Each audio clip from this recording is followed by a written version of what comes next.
Berger तथा Luckmann का वास्तविकता का सामाजिक निर्माण यानी सोशल कंस्ट्रक्शन ऑफ रियलिटी। देखिए, हम यूजीसी नेट की जब तैयारी करते हैं तो हमारे सामने बेहद मुश्किल टारगेट होता है जितने भी मॉडर्न सोशियोलॉजिकल थिंकर्स हैं इनको अच्छे से पढ़ना।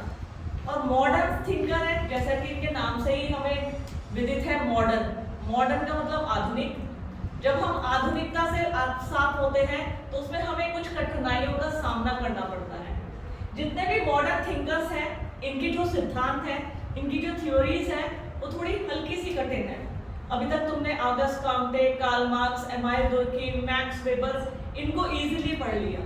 लेकिन आप देख रहे हो पिछले कुछ दिनों से अल्फ्रेड शुट्ज, पीटर बर्जर तथा लुकमैन जो आज आया है, गारफिंकल या अभी आप एर्विन गॉफमैन वगैरह इनको विस्तार से पढ़ेंगे। इनकी जो थ्योरीज है जिसमें बर्जर तथा लुकमैन भी है, आपने लोकविधि विज्ञान और घटना क्रिया विज्ञान, एथनोमेथोडोलॉजी और फेनोमेनोलॉजी, ध्यान देना मेरी बात पर, लोकविधि विज्ञान और घटना क्रिया विज्ञान के बारे में विस्तार से विवेचना की है। लोकविधि विज्ञान, दूसरा जो मैंने अल्फ्रेड शुट्ज का कल पढ़ाया था, घटना क्रिया विज्ञान। इनके बारे में ये सब अपनी अपनी विचारधाराएं देते हैं। अगर आप किताब से पढ़ोगे तो आपको समझ नहीं आएगा बर्जर तथा लुकमैन का वास्तविकता का सामाजिक निर्माण क्या है। लेकिन देखिए, ध्यान से इसको समझिएगा, वास्तविकता का सामाजिक निर्माण बर्जर तथा लुकमैन ने अपनी किताब the social construction of reality जो उन्होंने 1974 में लिखी थी, विस्तार से बताया। और किस संदर्भ में बताया? आपने लोकविधि विज्ञान और घटना क्रिया विज्ञान इनकी व्याख्या की है। अपने बर्जर और लुकमैन की थ्योरी को शुरू करने से पहले मैं आपको थोड़ा सा फिर से रिपीट करवाती हूँ लोकविधि विज्ञान या घटना क्रिया विज्ञान। आप में से कोई बताएगा मुझे लोकविधि विज्ञान क्या है? गारफिंकल का मैंने समझाया था आप लोगों को, अगर आपने ध्यान दिया है। लोक मतलब जनता, लोक। देखो, किसी भी शब्द को जब हमें समझना होता है ना, उस शब्द की संधि विच्छेद हम लोग कर लेते हैं। इसकी आप संधि विच्छेद कर लीजिए। लोक विधि विज्ञान, लोक मतलब जनता, जन जो आम जन होते हैं, पीपल्स जिन्हें हम कहते हैं।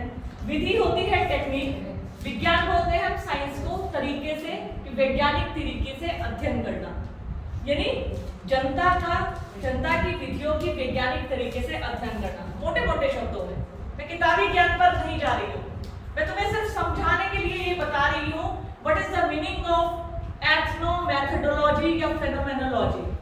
हम इस शब्दों को देखते हैं और बहुत ही असहज महसूस करते हैं, अरे ये लोकविधि विज्ञान क्या है, घटना क्रिया विज्ञान क्या है। ऐसे ही घटना क्रिया विज्ञान, घटना बोलते हैं, मैंने कल भी बताया था, जैसे कोई घटना है, इवेंट है, ठीक है। क्रिया मतलब कार्य, एक्शन। विज्ञान मतलब उनका वैज्ञानिक तरीके से अध्ययन करना। तो जितनी भी ये मेथोडोलॉजी है, ये अध्ययन की पद्धतियां हैं, ये हमें बताती हैं कि हमें किस प्रकार, किस तरीके से अध्ययन करना। तो हमें सहजता से ही आभास हो रहा है, लोग मतलब हमें जनता की विधियों का अध्ययन करना। जनता मतलब हम खुद, तुम लोग अपनी विधियों का, तुम कहोगे अपनी विधियां, यस, तुम्हारी दिन प्रतिदिन की लाइफ, दैनिक जीवन, एवरीडे लाइफ, हम दिन प्रतिदिन की जीवन में क्या करते हैं, कैसे करते हैं। फिर आज हम खूब सारे हमारे पास काम है, तुम्हारे पास है काम? नहीं, खाली है। क्या क्या बताओ जरा, डिस्कस करो मुझसे।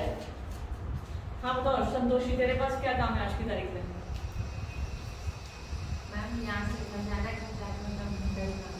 यहाँ से घर जाना है, घर जाके घर का काम करेंगे, साथ में पढ़ाई भी करेंगे। फिर आगे के लिए कुछ ऐसा है किसी के पास कोई काम हो? नहीं, किसी के पास नहीं है। पढ़ना नहीं है, फिर शादियों में नहीं जाना जिसके लिए तुमने कह रखा मैडम शादियां हैं घर में। अच्छा, भूल गए थे? अरे बड़े भुलक्कड़ हो आप लोग तो, मुझे बड़ा याद रहता है तुम्हारे बारे में। हमारे पास आगामी जीवन की रूपरेखा रहती है, हमें क्या करना है, कैसे करना है, यानी हम चीजों को सोचते हैं। जो हमें करना है, करने से पहले हम दिमाग में उसको बिठाते हैं। इवन उसमें क्या कोई हमें एक कपड़ा ही खरीद के लाना क्यों ना हो, फिर हम अपने दिमाग में पृष्ठभूमि बनाएंगे, ऐसा करती हूँ कॉलेज से सीधा बाजार जाऊंगी, ठीक है, बाजार से ले लूंगी, तब घर आ जाऊंगी, क्योंकि फिर मुझे दोबारा नहीं जाना पड़ेगा और कॉलेज भी हो जाएगा और मेरा काम भी हो जाएगा। तुम नहीं ऐसा सोचते हो? मुझे ऐसा लगता है मैं ही ऐसा सब सोचती हूँ। तुम तो बहुत सिंपल जीवन जीते हो, बिंदास। नहीं, ध्यान से समझिए, हम किसी भी चीज को, इवन कुछ भी day to day life, everyday जो हमारी लाइफ है, तुम कहोगे कि मैडम क्लास में आज कैसी अटपटी बातें कर रही है। मैं तुम्हारे सिद्धांत को पढ़ाने से पहले इसकी वो पृष्ठभूमि, वो आधार तैयार कर रही हूँ कि सिद्धांत पूरा तुम्हें अच्छे से समझ में आ जाए। बार बार मैं रिपीट कर रही हूँ कि किताब की लैंग्वेज बहुत कठिन होती है, किताबें असंख्य बड़ी है, तो क्यों नहीं समझ पाते, क्यों नहीं अच्छे नंबर ला पाते हो? तुम कहते हो मैडम हम भूल जाते हैं। तुम्हारी एक शिकायत हमेशा रहती है, मैडम हम याद नहीं कर पाते, हम भूल जाते हैं। आज हमने जो पढ़ा हमें कल याद नहीं रहता, यही तो बोलते हो तुम लोग, ठीक है। एक शिकायत अक्सर मैं तुमसे पूछती हूँ, अपनी परेशानी मुझसे शेयर करो। तुम परेशानी मुझसे शेयर करते हो तो बोलते हो मैडम हमें पढ़ा हुआ याद नहीं रहता। अच्छा, तो एक बार तुमसे पूछना चाहती हूँ, गाने याद रहते हैं? जो गाने सुनते हो, बोलो बोलो। याद रहते हैं, बिल्कुल, वेरी गुड, बहुत अच्छी बात है। पढ़ा हुआ भूल जाते हो, गाने याद रहते हैं, पिक्चर का नाम याद रहता है, दोस्त की बर्थडे की तारीख याद रहती है। अब अभी अकबर का जन्म पूछ लूंगी, वो तुम भूल चुके हो। देखिए, इसकी एक टेक्निक बताती हूँ मैं आप लोगों को। आपकी जो ये शिकायत है भूलने वाली, कि हम भूल जाते हो, सबसे पहले एक तो तुम गाने को याद करते हो दिल से, ठीक है। गाना जो होता है सीधा दिल की गहराइयों तक पहुंच जाता है, वो बाद में गाता है, हम पहले गाने लग जाते हैं, इतना जल्दी लर्न हो जाता है। और जो हम पढ़ते हैं किताबों को, वो हम दिमाग लगा के पढ़ते हैं, दिमाग से पढ़ते हैं। बर्जर तथा लुकमैन की वास्तविकता का सामाजिक निर्माण। जब हम बोझिल तरीके से दिमाग से पढ़ते हैं, हम किसी भी चीज को अच्छे से नहीं कर पाते। तो वही आप लोगों की जो शिकायत रहती है ना, मैडम हम जल्दी भूल जाते हैं, हमें याद नहीं रहता। और अक्सर कंपटीशन या ये जो क्लास का सिलेबस होता है, इसको तो बहुत ही भूल जाते हैं।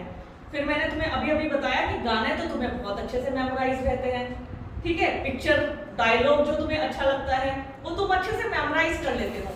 इसकी एक टेक्निक है, तुम गाने दिल से याद करते हैं, पढ़ी हुई चीजों को जो सिलेबस में होता है दिमाग से बोझिल तरीके से पढ़ते हैं।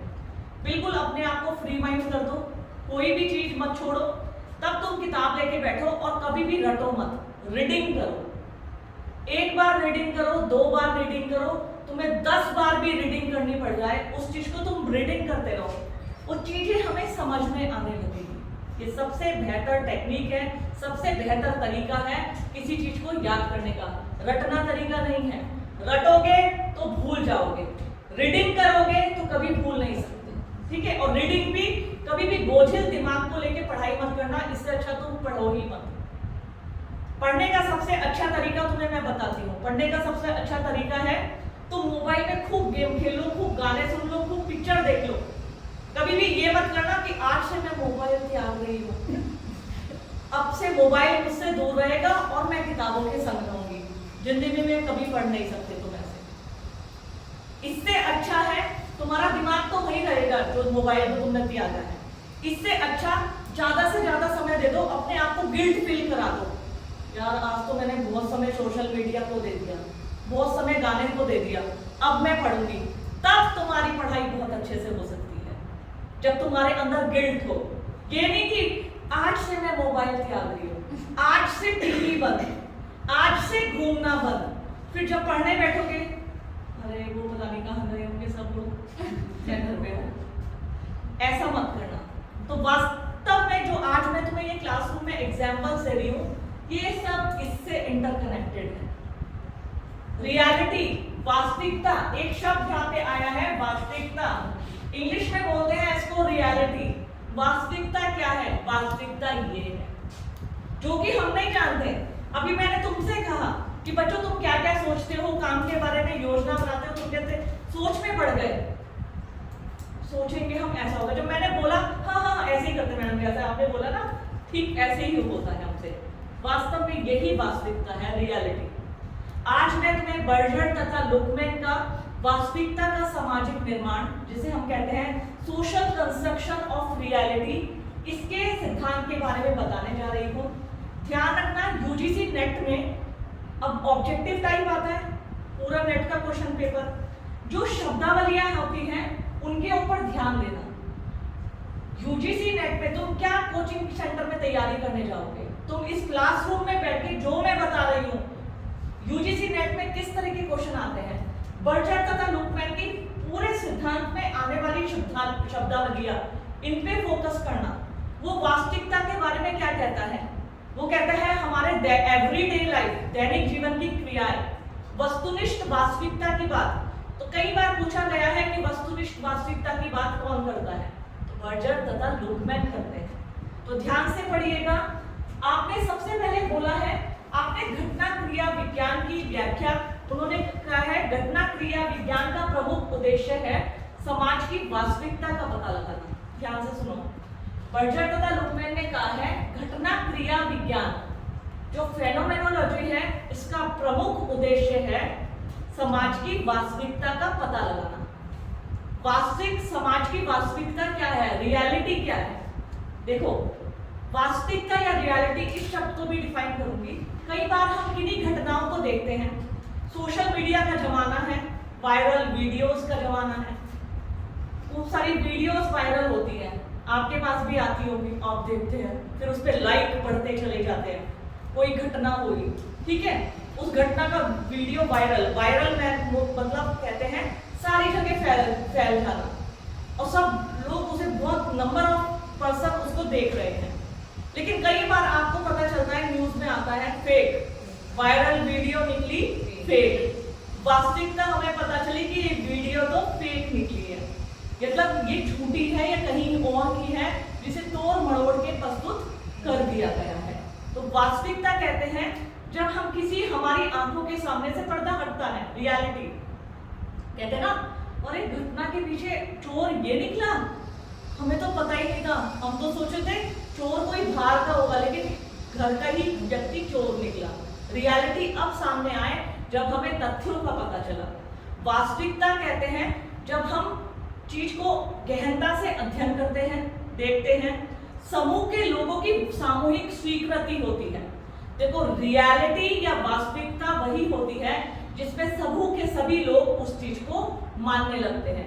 अभी तक सब फेक वीडियो को मान रहे थे, लेकिन जब न्यूज ने तथ्यों के आधार पर वीडियो को चलाया और दिखाया कि न्यूज तो फेक है, तब हमें वास्तविकता से ज्ञान मिला, वास्तविकता का आभास हुआ, तब हमें पता चला वास्तविकता क्या है। वास्तविकता के समूह की स्वीकृति, तभी सभी लोग मानने लग गए, हाँ ये रियल है। तो घटना क्रिया विज्ञान का प्रमुख उद्देश्य है बर्जर लुकमैन का वास्तविकता का पता लगाना, वास्तविकता का। और उन्होंने कहा है, बर्जर लुकमैन ने कहा है, वास्तविकता का संबंध किससे होता है, लोगों की दैनिक जीवन की क्रियाओं से।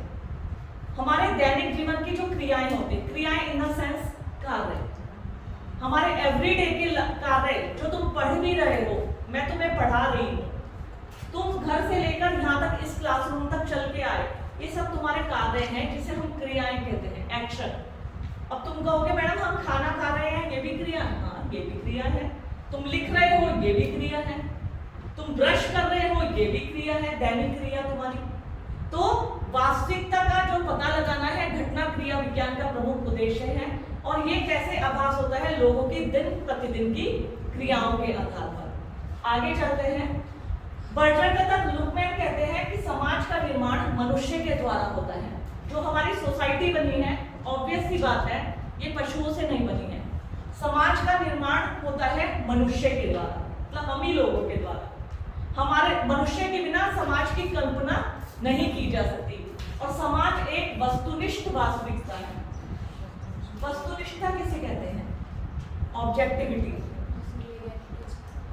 हाँ बिल्कुल सही बताया बेटा आपने, जिसमें वैज्ञानिकता हो। मैंने तुम्हें बताया था वस्तुनिष्ठता, जो घटना जिस रूप में घटित होती है ठीक उसी रूप में उसका चित्रण कर देना, जैसे भी घटित हुई है उसे कहते हैं ऑब्जेक्टिविटी। और ये साइंस में विज्ञान में इसका महत्वपूर्ण योगदान होता है वस्तुनिष्ठता का। तो बर्जर लकमैन कहते हैं कि समाज का निर्माण मनुष्य के द्वारा होता है और समाज एक वस्तुनिष्ठ वास्तविकता है। वस्तुनिष्ठ वास्तविकता मतलब वास्तव में जिसे वैज्ञानिक आधार पर प्रमाणित किया जाता है, वो वस्तुनिष्ठ वास्तविकता हमारी सोसाइटी है। ठीक है, आगे चलते हैं। साथ ही साथ आपने ज्ञान के समाजशास्त्र पर महत्व दिया, सोशियोलॉजी ऑफ नॉलेज। बर्जर तथा लुकमैन ने अपने घटना क्रिया विज्ञान में या अपने जो सिद्धांत है वास्तविकता का सामाजिक निर्माण, इसमें ज्ञान के समाजशास्त्र पर बहुत योगदान दिया। ज्ञान के समाजशास्त्र पर मतलब नॉलेज, देखिए हमारी जो नॉलेज होती है, हमारा ज्ञान कैसे बढ़ता है, ज्ञान कैसे बढ़ता है, हम लोगों से अंतर्क्रिया करते हैं, बात करते हैं। ठीक है, जैसे हम फॉर एग्जांपल जब घर में रहते हैं, हमें घर में बैठ के कुछ नहीं पता चलता। आजकल तो टीवी मोबाइल फोन है तो हमें थोड़ा बहुत पता चल जाता है। ठीक है, आप 3 दिन कक्षा में नहीं आ रहे हैं, फिर आप कक्षा में आए तो संतोषी ने तुझे बताया, पता तुझे क्या हुआ 2 दिन क्लास में? उसने कहा क्या हुआ? अरे ये हो गया, मैडम बड़ी नाराज हो गई थी, फिर मैडम ने टेस्ट ले लिए, टेस्ट के नंबर एग्जाम में जुड़ गए। आपको तो घर पे कुछ नहीं पता था, आपको आभास जब पता चला अंतर्क्रिया के माध्यम से, क्लास में आए, लोगों से बातचीत की, तब आपको पता चला। अन्यथा आजकल सोशल मीडिया का जमाना है, सोशल मीडिया के जमाने में आपको मोबाइल में मैं अक्सर मैसेज भेजती रहती हूँ, आज की क्लास जरूर ज्वाइन करना। मैंने क्या लिखा था आज का मैसेज? आज बहुत महत्वपूर्ण कक्षा है। महत्वपूर्ण इसलिए क्योंकि जो ये टॉपिक है बर्जर तथा लुकमैन, हेरोल्ड गारफिंकल, अल्फ्रेड शुल्ट्ज, ये अगर तुम पढ़ लोगे इस क्लासरूम में, तुम्हें कोचिंग में जाने की जरूरत ही नहीं है, तुम यहीं पे अपने डाउट सारे क्लियर कर लोगे। तो ज्ञान के समाजशास्त्र पर महत्व देते हैं बर्जर तथा लुकमैन, और अपने जो सिद्धांत है वास्तविकता का सामाजिक निर्माण, सोशल कंस्ट्रक्शन ऑफ रियलिटी, इसमें कुछ विशिष्ट शब्दावलियों को प्रयोग में लाया है। और ये विशिष्ट शब्दावलियां, ध्यान रखना इन शब्दावलियों को, नेट के लिए इंपॉर्टेंट है।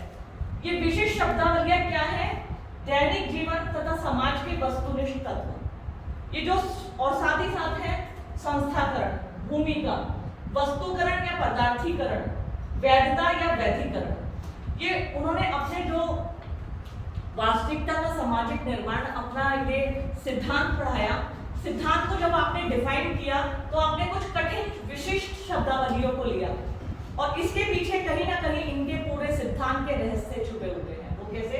जैसे पहले इन्होंने बताया दैनिक जीवन तथा समाज के वस्तुनिष्ठ तत्व, कि हम ज्ञान के समाजशास्त्र को तभी प्राप्त कर सकते हैं, या फिर हम घटना क्रिया विज्ञान और वास्तविकता का तभी पता लगा सकते हैं जब हम अपनी दैनिक जीवन की घटनाओं या क्रियाओं को के माध्यम से ज्ञान अर्जित करते हैं। दैनिक जीवन की क्रियाएं जो होती हैं, दिन प्रतिदिन डे टू डे लाइफ की क्रियाएं, वो कहीं ना कहीं हमारे वास्तविकता से परिचित होती है, हमें वास्तविकता का आभास कराती है।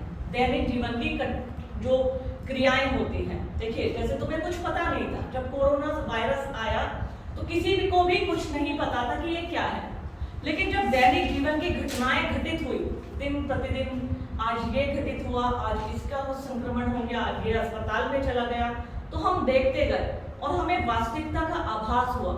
जब सेकंड लहर आई, हमने बहुत लोगों को मरते देखा, तो हमें आभास हुआ वास्तव में इसमें कुछ ना कुछ गंभीरता तो है जो इतने लोग मर रहे हैं। तो वास्तविकता का हमें आभास कब हुआ? जब हम दिन प्रतिदिन घटनाएं घटित होती गई और हम उसको देखते गए, तब हमने आभास किया कि हाँ, कुछ सच्चाई है, इसके पीछे ना कुछ सच्चाई है जो ये इतनी गंभीर परिणाम सामने आ रहे हैं। तो समाज के दैनिक जीवन और समाज के वस्तुनिष्ठ तत्व, वस्तुनिष्ठ वही मैं कहूंगी जो व्यक्ति के सामने घटनाएं होती हैं वो प्रामाणिक होती है, उनका महत्वपूर्ण योगदान होता है। संस्थाकरण, इंस्टीट्यूशनलाइजेशन इसको बोलते हैं, संस्थाकरण। देखिए हम दैनिक जीवन में अपने कुछ व्यवहार करते हैं, कार्य करते हैं, दैनिक जीवन की क्रियाएं करते हैं। अब तुम खाने को भी कह लो, हम दैनिक जीवन में रोज डे टू डे लाइफ में खाना खाते हैं, नहाते हैं, या ब्रश, दांतों को ब्रश करना, ठीक है। इसी तरह बहुत सारे कार्य हैं जो हम अपनी एवरीडे लाइफ में करते हैं। ऐसा है तुम्हारे साथ, है ना, जिनको हम नियमित, कुछ लोग भगवान को, अपने धर्म को मानते हैं, तो वो अपने व्यवहार में रोजाना पूजा को शामिल कर लेते हैं। ऐसा है, होता होगा घर में तुम्हारे भी, ठीक है। ध्यान से सुनना, मैं संस्थाकरण की बात कर रही हूँ, इंस्टीट्यूशनलाइजेशन की बात कर रही हूँ, संस्थाकरण, कि हम अपने डे टू डे लाइफ में अपनी व्यवहारों में कुछ चीजों को शामिल कर लेते हैं। जो हमने कुछ चीजों को शामिल कर लिया वो हमारी आदत बन जाती है, ठीक है। पूजा करना हमारी आदत बन गई, हमारा ब्रश करना हमारी आदत बन गई, क्योंकि उसको हमने अपने व्यवहार में शामिल कर लिया था। अब यदि मैं घर से बाहर कहीं पढ़ने जाती हूँ या कुछ दिनों के लिए जा रही हूँ तो मैं अपना ब्रश साथ लेके जाऊंगी, क्योंकि वो मेरी आदत में शामिल हो गया। जब तक मैं ब्रश नहीं करूंगी तब तक मुझे खाने का मन ही नहीं करता, तो वो मेरी आदत में शामिल हो गया। ध्यान से समझना, संस्था किसे कहते हैं, संस्थाकरण किसे कहते हैं। हम कुछ चीजों को अपने व्यवहार में शामिल करते हैं, व्यवहार धीरे धीरे चलकर आदत बन जाता है, और आदत जब बन जाता है तो हम उसे नियम बना लेते हैं। जब आदत में शामिल हो गया तो वो हमारा नियम बन गया। अब नियम है कि नियम से हम ब्रश करेंगे। इवन मेरी तो आदत पड़ी गई, मैं अपने बच्चे को भी सिखा दूं, बेटा अब सुबह उठ के तुझे ब्रश करना, ठीक है। सब लोगों के लिए इंटीमेशन, देखो ब्रश के बिना खाना नहीं मिलेगा। मैंने उसको नियम बना लिया। कहने का मतलब नियम जब बन जाता है तो वो संस्था का रूप ले लेती है। संस्था किसे कहते हैं, संस्थाकरण की बात नहीं करिए, इंस्टीट्यूशन बोलते हैं नियमों व कार्य प्रणालियों की व्यवस्था। तुम कहोगे मैडम संस्था तो जैसे कॉलेज एक संस्था है, अस्पताल एक संस्था है, उसके लिए उपयोग करेंगे हम संस्था, आपके कौन सी बात करेंगे। तो मैं बात कर रही हूँ सिर्फ मात्र कॉलेज संस्था नहीं है, मात्र अस्पताल संस्था नहीं है, धार्मिक संस्थाएं नहीं है, जहां हमारा व्यवहार में जो चीज शामिल होती है फिर वो हमारी आदत बन जाती है, उसका हम नियम बना लेते हैं, वो संस्था का रूप ले लेती है, उसे हम इंस्टीट्यूशनलाइजेशन बोलते हैं। आया समझ में, संस्थाकरण। अब आता है वस्तुकरण या पदार्थीकरण। वस्तुकरण और पदार्थीकरण में व्यक्तिनिष्ठता का महत्व हो जाता है। अभी मैंने ऊपर बात की वस्तुनिष्ठता की,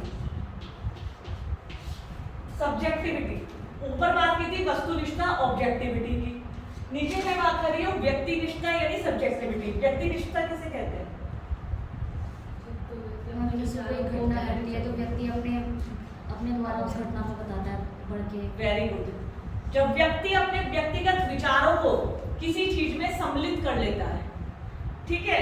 वस्तुनिष्ठता हुई है जो घटना जिस रूप में घटित हुई ठीक उसी रूप में उसका चित्रण करते हैं। व्यक्तिनिष्ठता कहते हैं जो घटना जिस रूप में घटित हुई उसमें व्यक्ति अपने कुछ व्यक्तिगत विचारों को शामिल कर देता है। एक उदाहरण के माध्यम से आप लोगों को समझाऊं। आप मार्केट में जा रहे थे, आपके सामने एक दुर्घटना घटित हुई, देखते ही देखते एक आपके सामने दुर्घटना घटित हो गई। लोग आए आपसे पूछो, अरे भाई ये एक्सीडेंट कैसे हुआ गाड़ी का, तो तुम बताओगे यार मैं तो यहाँ से निकल ही रहा था तभी मैंने देखा पहियों के ब्रेक लगाने की आवाज आई, जितने उसने ब्रेक लगाए इतनी देर में सामने आने वाले स्कूटी वाला उससे ठुक चुका था। मुझे भी देख के बहुत दुख हुआ है। जो घटना जिस रूप में घटित हुई आपने उसका ठीक उसी रूप में चित्रण कर दिया, चित्रण इन द सेंस सामने वाले को बता दिया। दैट इज कॉल्ड ऑब्जेक्टिविटी या वस्तुनिष्ठता, इसे हम बोलते हैं वस्तुनिष्ठता। फिर आप मार्केट में जा रहे थे, गए तो देखा भीड़ लगी हुई थी, आपने भी जाके देखे भैया क्या हुआ है, एक्सीडेंट हुआ है, अच्छा कैसे हुआ है। फिर कोई आया पीछे से, भैया क्या हो गया, अरे तुझे क्या बताऊं मैं अभी जा रहा था यहाँ ठहरने, गाड़ी वाला शराब पी रहा था, हाथ में बोतल मुझे दिखाई दे रही थी भाई, और पी रहा था, मेरे देखते देखते उसने स्कूटी में देखा। कहने का मतलब एक व्यक्ति ने अपने व्यक्तिगत विचारों को मिल दिया जिससे उसकी प्रामाणिकता पर सवाल खड़े हो गए। वो प्रमाणित नहीं की कही जाएगी, प्रमाणित वस्तुनिष्ठता की जाएगी, व्यक्तिनिष्ठता को प्रमाणित नहीं, हो व्यक्तिनिष्ठता जिसमें व्यक्ति ने अपने व्यक्तिगत विचारों को मिला दिया। तो जो हमारी वस्तुकरण या पदार्थीकरण होती है इसमें कहीं ना कहीं व्यक्तिनिष्ठता का समावेश हो जाता है। साथ ही साथ वैधता या वैधीकरण। देखिए समाज की वास्तविकता किसे कहते हैं, जब समाज के सभी लोग सामूहिक रूप से मानने लगते हैं जिस चीज को। इंस्टीट्यूशनलाइजेशन भी तो तभी होता है जब नियमों को सब मानने लगते हैं। सिर्फ मैं अकेली नियम को मानूं तो वो संस्था नहीं बनती। जब सामूहिक रूप से सब नियमों को मानने लगे तो वो संस्था का रूप ले लेती है। फॉर एग्जाम्पल महाविद्यालय एक संस्था है, आप सभी लोग इसी टाइम क्लास में क्यों आए हैं, शाम को क्लास में क्यों नहीं आते? टाइम ये है, नियम ये है कि आप सुबह 10 बजे क्लास में आते हैं, फिर आप परीक्षा तिथि के अनुसार ही देते हैं, क्योंकि नियम बना है जिस दिन परीक्षा होगी आपको तिथि और समय पहले ही बता दिया जाएगा। तो आप सामूहिक रूप से मानते हैं ना भैया, मैं ये कह लूँगी मैं तो नहीं परीक्षा देने जाऊंगी, मैं तो अलग से जाऊंगी अगले दिन, मेरी मर्जी है, मैं परीक्षा दे ही नहीं पाऊंगी। उसमें सामूहिक स्वीकृति होती है। तो जब हम वास्तविकता को प्रमाणित करना चाहते हैं कब करते हैं? जब समूह की स्वीकृति होते हैं, सामूहिक रूप से सभी लोग उसको मानने लगते हैं, तो उसे वैधता और वैधीकरण मिल जाता है। तो ये है बर्जर तथा लुटमैन का वास्तविकता का सामाजिक निर्माण। उसमें आपने कुछ शब्दावलियों को प्रयोग किया है। यूजीसी की नेट की तैयारी कर रहे हो तो अलग से एक कॉपी में इन शब्दावलियों को नोट कर लेना। जैसे वास्तविकता का सामाजिक निर्माण, वस्तुनिष्ठ वास्तविकता, ज्ञान का समाजशास्त्र, दैनिक जीवन, वस्तुनिष्ठ तत्व, संस्थाकरण, वैधता वैधीकरण, वस्तुकरण या पदार्थीकरण। ठीक है, इन सब शब्दों को बहुत गहनता से याद कर लेंगे। ये शब्दावलियां कहीं ना कहीं आगामी आपकी परीक्षाओं में, नेट की, पीजीटी, टीजीटी की परीक्षाओं में काम आएगी। और बच्चों, अब लास्ट में तुमसे एक बात कहूंगी, मैं तुम सभी से भी, और जो मैं वीडियो के बनाती रहती हूँ, मैंने अपने चैनल को कोई मोनेटाइज नहीं किया है। मेरे चैनल जो मैंने यूट्यूब बना रखा है, इसका उद्देश्य मैं कोई पैसे कलेक्ट नहीं कर रही हूँ। तुम मेरे जो यूट्यूब की वीडियो देख रहे हो, कम से कम मुझे भी तो मोटिवेशन दे दो, उस पर कमेंट करके, लाइक करके या उसे शेयर करके। तो उससे क्या होता है, जब मैं कमेंट पढ़ती हूँ ना, मेरे पास गोरखपुर या छत्तीसगढ़ या बिहार कहीं कहीं के जब कमेंट आते हैं कि मैडम काश आप हमारे कॉलेज में होते, तो मुझे भी अंदर से मोटिवेशन मिलता है, अच्छा लगता है। देखो, तारीफ की सुनना किसे नहीं पसंद है, ऐसे मुझे भी मोटिवेशन मिलता है कि जब आप लोग कमेंट करके बोलते हो मैडम आप बहुत अच्छा पढ़ाती हैं। तो मुझे कोई पैसे नहीं मिलता, कोई मैंने मोनेटाइज नहीं किया है। हाँ, तुम्हारे ये कमेंट मेरी जमा पूंजी है, तो मेरे को भी मोटिवेशन जरूरी है, ध्यान रखना इस बात का। ठीक है, क्वेश्चन